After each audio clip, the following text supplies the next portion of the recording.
காதலர் தினத்தை முன்னிட்டு நீலகிரி மாவட்டம் உதகையில் சாக்லேட் நிறுவனம் ஒன்று விற்பனைக்காக வைக்கப்பட்டுள்ள சாக்லேட் காட்சிகள் தான் இவை.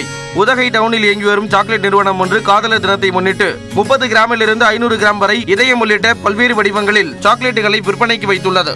இது அனைவரிடமும் நல்ல வரவேற்பை பெற்றுள்ள நிலையில் உள்ளூர் மட்டுமின்றி வெளிநாடுகளில் இருந்தும் சாக்லேட்டுகளை வாங்க காதலர்கள் ஆர்வம் காட்டி வருவதாக விற்பனையாளர் கூறுகிறார். டைரெக்டாக வர்றவங்க நேரில் பார்த்து வாங்குறாங்க. ப்ளஸ் ஆன்லைனில் அவங்க கேட்குற ஷேப்ஸ் எல்லாமே கஸ்டமைஸ்ட் பண்ணி கொடுக்கறதுனால ஆன்லைனில் ஆர்டர்ஸ் நல்லா இருக்குது. குளோபலாக பார்க்குறப்போ வேலண்டைன் டேக்கு சாக்லேட் நல்ல ஒரு ரெஸ்பான்ஸ் இருக்குது. காதலர் தினத்தன்று காதலர்கள் ரோஜா மலரையும் வாழ்த்தட்டையும் வழங்கி அன்பை பரிமாறி வந்த நிலையில் தற்போது சாக்லேட்டில் காதலர்களின் பெயர், கவிதைகள் உள்ளிட்டவை பொறிக்கப்பட்டு விற்பனை செய்யப்படுவது வரவேற்பை பெற்றுள்ளது. சமக்ர சிக்ஷா திட்டத்தின் கீழ் மத்திய அரசு தமிழ்நாட்டுக்கு வழங்கிய 1050 கோடி ரூபாய் எங்கே சென்றது என தமிழ்நாடு பாஜக தலைவர் அண்ணாமலை கேள்வி எழுப்பியுள்ளார்.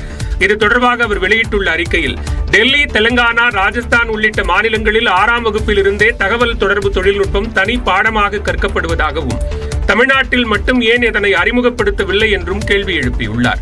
மும்மொழி கொள்கை கடைபிடிக்கும் கேரளாவில் இருக்கும் தகவல் தொடர்பு தொழில்நுட்பம் பாடநூலை தமிழில் வாங்கியாவது தமிழ்நாட்டு மாணவர்களுக்கு கொடுத்திருக்கலாம் என்று கூறியுள்ளார். தமிழ்நாடு முழுவதும் கணினி பயிற்சி பெற பிஎட் பட்டதாரிகள் சுமார் 60,000 பேர் உள்ளபோது அவர்களுக்கு பணி நியமனம் வழங்காமல் இருப்பது ஏன் என்றும் வினவியுள்ளார். கடந்த 3 ஆண்டுகளில் சமக்ர சிக்ஷா திட்டத்தின் கீழ் தகவல் தொடர்பு தொழில்நுட்பம் மற்றும் டிஜிட்டல் செயல்பாடுகள் பாடத்திட்டத்திற்காக மத்திய அரசு தமிழ்நாட்டிற்கு வழங்கிய 1050 கோடி ரூபாய் எங்கே என்றும் அண்ணாமலை கேள்வி எழுப்பியுள்ளார். சென்னையில் மதுபோதையில் இருந்த நபர் அரசு பேருந்தை கடத்திச் சென்றதால் பரபரப்பு ஏற்பட்டது.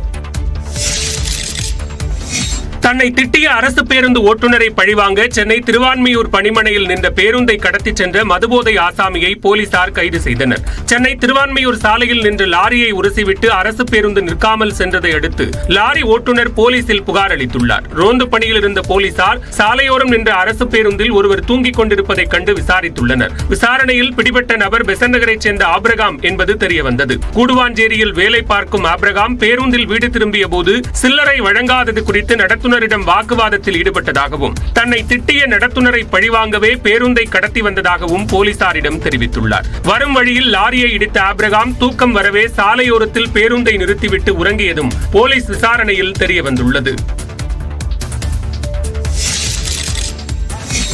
திருவள்ளூர் மாவட்டம் திருத்தணி காய்கறி மார்க்கெட் எதிரே 40 ஆண்டுகளாக போக்குவரத்திற்கு இடையூறாக இருந்த காந்தி சிலை அகற்றப்பட்டது.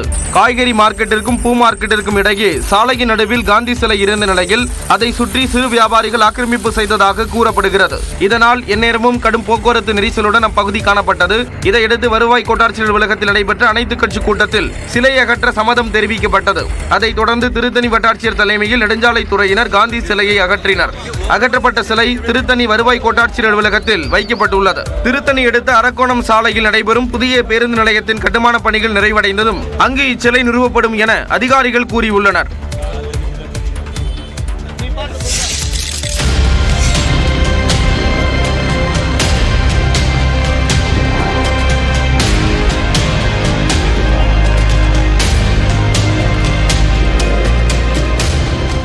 திருவண்ணாமலை மாவட்டம் ஆரணியில் சாலையை கடந்து சென்ற மூதாட்டி மீது கார் மோதியதில் அவர் தூக்கி வீசப்படும் பதைபதைக்க வைக்கும் காட்சிகள் தான் இவை.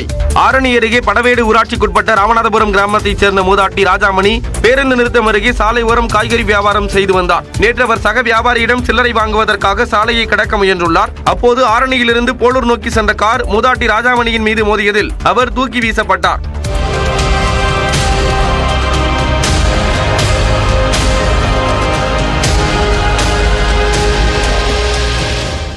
இதையடுத்து அவரை அக்கம்பக்கத்தினர் உடனடியாக மீட்டு வேலூர் அடுக்கம்பாறை மருத்துவமனையில் அனுமதித்தனர். இந்நிலையில் தீவிர சிகிச்சை பிரிவில் சிகிச்சை பெற்று வந்த மூதாட்டி ராஜாமணி சிகிச்சை பலனின்றி பரிதாபமாக உயிரிழந்தார்.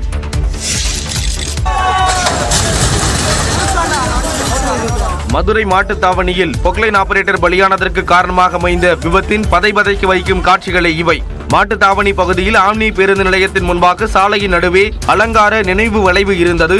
இது போக்குவரத்திற்கு இடையூறாக இருந்ததால் நீதிமன்ற உத்தரவின்படி அதனை இடிப்பதற்கான பணி நடைபெற்றது. அப்போது எதிர்பாராத விதமாக அலங்கார வளைவு இடிந்து விழுந்ததில் பொக்லைன் ஆபரேட்டரான 20 வயது இளைஞர் நாகலிங்கம் பரிதாபமாக உயிரிழந்தார். சிறிய அளவிலான பொக்லைனை பயன்படுத்தியதே விபத்திற்கு காரணம் என்று அவரது உறவினர்கள் குற்றம் சாட்டுகின்றனர். RS இடிச்சிருக்காங்க sir. இடிச்சது வந்து பெரிய வண்டியை வச்சு இடிக்காம ஒரு சின்ன புகழிங்க வச்சு இடிச்சிருக்காங்க சார். அது வந்து புகழிங்க கிட்ட தான் போய் இடிக்க முடியும் சார். பெரிய புகழிங்கன்னா கொஞ்சம் லாங் டைப் கிடைக்கும் சார். அந்த லாங் டைப் இல்லாத காரணத்தினால இது கிட்ட வச்சிருந்ததுனால அது அதுலேயே விழுந்து அப்படியே பாட்டாயிடும். எந்த இதுவுமே இல்லாமல் சேஃப்டியுமே இல்லாமல் எல்லாமே இது வந்து பண்ணியிருக்காங்க. இது வந்து டெண்டர் எடுத்தா வந்து யாருக்கு டெண்டர் கொடுத்தது, டெண்டர் எடுத்தவங்க வரணும் பக்கத்தில். எல்லாமே வந்து இங்கே வந்து இல்லாமல் நாங்கள் வந்து ஒன்றும் பண்ண போகிறதில்ல, பாடி வாங்க போகிறதில்ல. இந்த விபத்தில் ஒப்பந்ததாரரும் படுகாயமடைந்தார். இந்நிலையில் உரிய இழப்பீடு கிடைக்காமல் நாகலிங்கத்தின் உடலை வாங்க மாட்டோம் என்று அவரது உறவினர்கள் எதிர்ப்பு தெரிவித்துள்ளனர். தென்காசி அருகே எரிந்த நிலையில் பெண் சடலம் கண்டெடுக்கப்பட்ட சம்பவத்தில் குடும்ப தகராறில் மனைவியை கொன்று 2 நாட்களாக சடலத்துடன் சுற்றிய கணவர் தீயிட்டு எரித்தது தெரியவந்துள்ளது. இலத்தூர் அருகே உள்ள குளத்தில் கடந்த செவ்வாய்க்கிழமை எரிந்த நிலையில் கிடந்த பெண்ணின் சடலத்தை மீட்டு போலீசார் விசாரணை நடத்தினர்.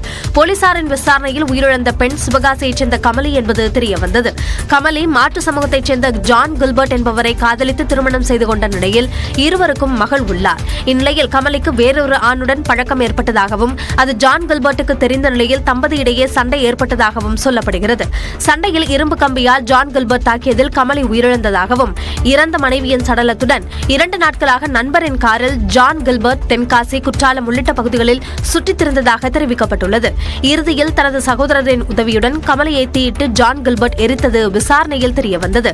ஜான் கில்பர்ட், அவரது சகோதரர் தங்க திருப்பதி ஆகியோரை கைது செய்து போலீசார் விசாரித்து வருகின்றனர்.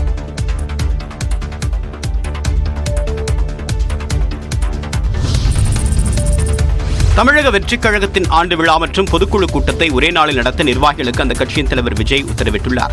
கடந்த ஆண்டு பிப்ரவரி 2ஆம் தேதி நடிகர் விஜய் தன்னுடைய புதிய அரசியல் கட்சியான தமிழக வெற்றிக் கழகத்தினை அதிகாரப்பூர்வமாக அறிவித்தார். அதன் பிறகு கடந்த ஆண்டில் விக்கிரவாண்டி அருகே வி சாலையில் கொள்கை விளக்க மாநாட்டையும் விஜய் நடத்தியிருந்தார். கட்சி தொடங்கிய ஓராண்டை அண்மையில் கொடியேற்றி கொண்டாடிய விஜய் பொதுக்குழு நடத்த நிர்வாகிகளுக்கு உத்தரவிட்டுள்ளார். கட்சியின் பொதுச் செயலாளர் ஆனந்த், அரசியல் வியூக வகுப்பாளர் ஜான் ஆரோக்கியசாமி, தேர்தல் மேலாண்மை பொதுச் செயலாளர் ஆதவ் அர்ஜுனா ஆகியோர் ஆண்டு விழா மற்றும் பொதுக்குழு கூட்டத்திற்கான பணிகளை செய்யவும் விஜய் உத்தரவிட்டுள்ளார். YMCA மைதானத்தில் இந்த ஆண்டு விழா மற்றும் பொதுக்குழுவை கூட்ட அனுமதி கேட்கப்பட்டதாகவும், ஆனால் YMCA மைதானத்தில் நிகழ்ச்சியில் நடத்த காவல்துறை மற்றும் ஆட்சேபமில்லா சான்று முன்கூட்டியே வழங்க வேண்டும் என்று கூறி அனுமதி மறுத்துவிட்டதாக தகவல் வெளியாகியுள்ளது. எனவே YMCAவுக்கு மாற்றாக வேறொரு இடத்தில் கட்சியின் பொதுக்குழுவை நடத்துவதற்கான பணிகளில் ஆனந்த், ஜான் மற்றும் ஆதவ் அர்ஜுனா ஆகியோர் தீவிர முயற்சியில் இறங்கியுள்ளனர். விஜயின் அரசியல் பிரவேசம் குறித்து ஆந்திர துணை முதலமைச்சர் பவன் கல்யாண் கருத்து தெரிவித்துள்ளார். தஞ்சை மாவட்டம் கும்பகோணம் அருகே சுவாமிநாத சுவாமி கோவிலுக்கு பவன் கல்யாண் வருகை புரிந்தார்.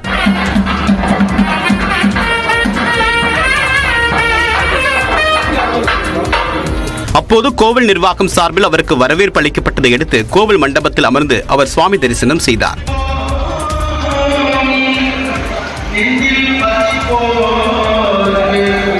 தொடர்ந்து செய்தியாளர்களிடம் பேசிய அவரிடம் விஜயின் அரசியல் குறித்து கேள்வி எழுப்பப்பட்டது. அதற்கு அவர் எல்லோருக்கும் நல்லதே நடக்கும் என்று கூறினார்.